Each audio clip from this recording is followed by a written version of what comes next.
Greetings, how you doing? This is Coach Fleischer, and today we're going to be talking about muscles, connective tissue, and the central nervous system in the human body. And we're not going to dig in super deep, and believe me, something like, oh gosh, any one of these topics, you can go to a PhD level course and spend an entire semester digging into specifics on each one of these. The human body is a really cool machine with a bunch of interconnected systems that all work together to make the magic happen, right? Whether it's sprinting, working, lifting weights, or even just walking. So many different things have to work together as a system, both independently as their own little systems or integrated together to make that happen. So for today, we're just going to go over kind of the basics of each.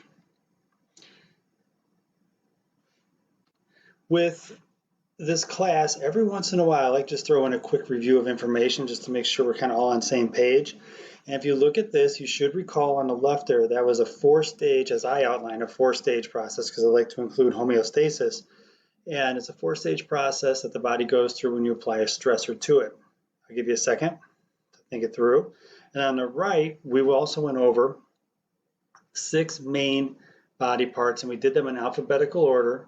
And you have arms, back, chest, core, legs, shoulders. And with each one of those, we further subdivided like arms and back and chest and core. And then we talked a little bit about different exercises you can do for each. Understandably, it's a bit quirky for our class because we're doing mostly calisthenic-based work right now. But a dumbbell bench press, a barbell bench press, and a push-up all come from the same family tree. A lat pull down on a piece of selectorized equipment and a pull-up on a chin-up bar in the park come from the same family tree. All right, right on, got it. So did you recall what this was referred to as over here? It was general adaptation syndrome. So that was general adaptation syndrome that Hans Selye evaluated, and he evaluated that with a single-celled organism. And in one of our lectures, we juxtapositioned the single-celled organism with the human organism, and then the stimulus that he applied, electrical stimulus he applied to the single-celled organism can be compared with or juxtapositioned with the training stimulus that's applied to the human organism itself. Now, with the bones, right, they're the skeleton, the skeletal system. Believe me, the bones do a ton more than just provide structure, but the biggie for our class is they provide structure protection, and they're the levers that actually move. So when you perform a bicep curl and you contract your bicep and you close that elbow joint, you're bringing the forearm up to the upper arm. That's called the humerus. And what you're doing there is you are basically moving a lever, and there's a hinge at the elbow joint. Okay, so the bones themselves, yes, they provide structure and protection, but they're actually the levers as well. And the connective tissue, and you have different types of connective tissue. So like tendons and ligaments and fascia are different in terms of one is muscle to bone, the other is bone to bone, and then one is like an interconnective tissue throughout the body. So with tendons and ligaments, if you think of it in terms of how many times you hear athletes will tear an anterior cruciate ligament, that anterior cruciate ligament connects the upper bone in the leg to the lower bone in the leg. More specifically, it would be the femur, the distal end of the femur, to the proximal end of the tibia. And athletes will tear that. But the important part for our class is realize it's an anterior cruciate ligament, not like ligament, I chew ligament gum, but a ligament attaches bone to bone. Tendons attach muscle to bone. I mean, if you look at like when you're preparing, say like chicken for dinner and you're actually carving up a chicken breast, you'll sometimes have that kind of tendinous like white material. That is a tendon that goes from the belly of the muscle, that is the chicken breast, that would normally attach to the bone of a chicken. So just kind of realize tendons, muscle to bone, ligaments, bone to bone, and fascia runs through the body. It's an entirely interconnected system. It's super cool, and you can really talk about it. My God, I could talk for 3 classes about it, but for this class, it's kind of outside our scope. But just realize it's there and it's present.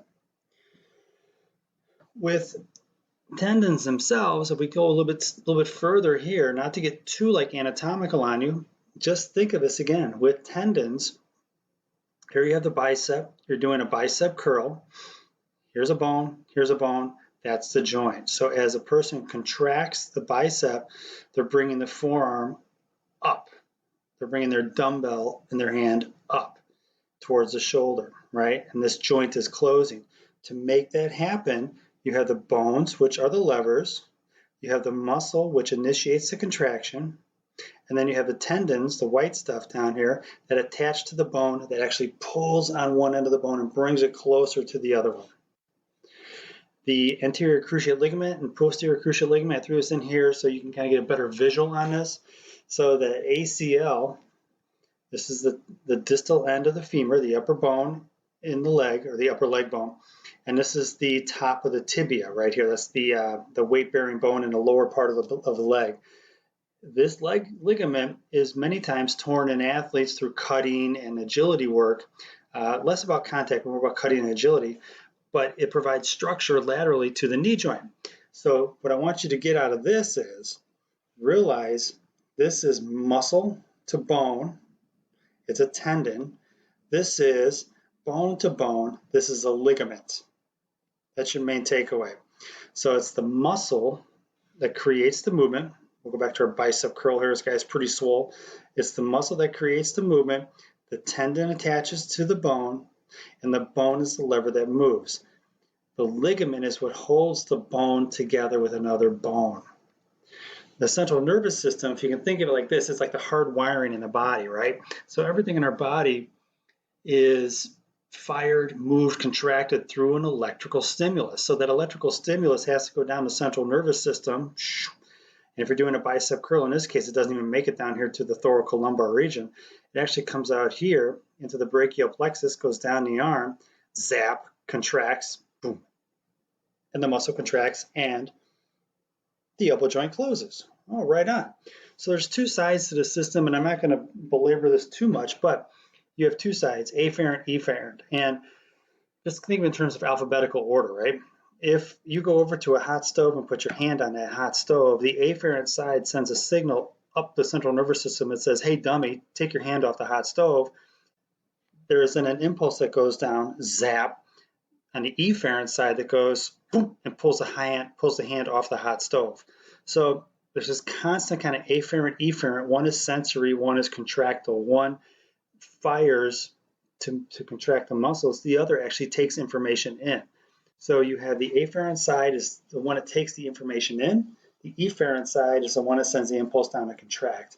So the real takeaway on this is when you're working out, you're going to have this kind of constant afferent, efferent. As soon as you pick up a dumbbell, there's an impulse that goes up the central nervous system. Your body goes, holy smokes, this dumbbell is 5 pounds heavier than I did last week. I better contract more muscle fiber. Boom, zap, the efferent side works to actually recruit more muscle fiber and bring more muscle fiber to the party.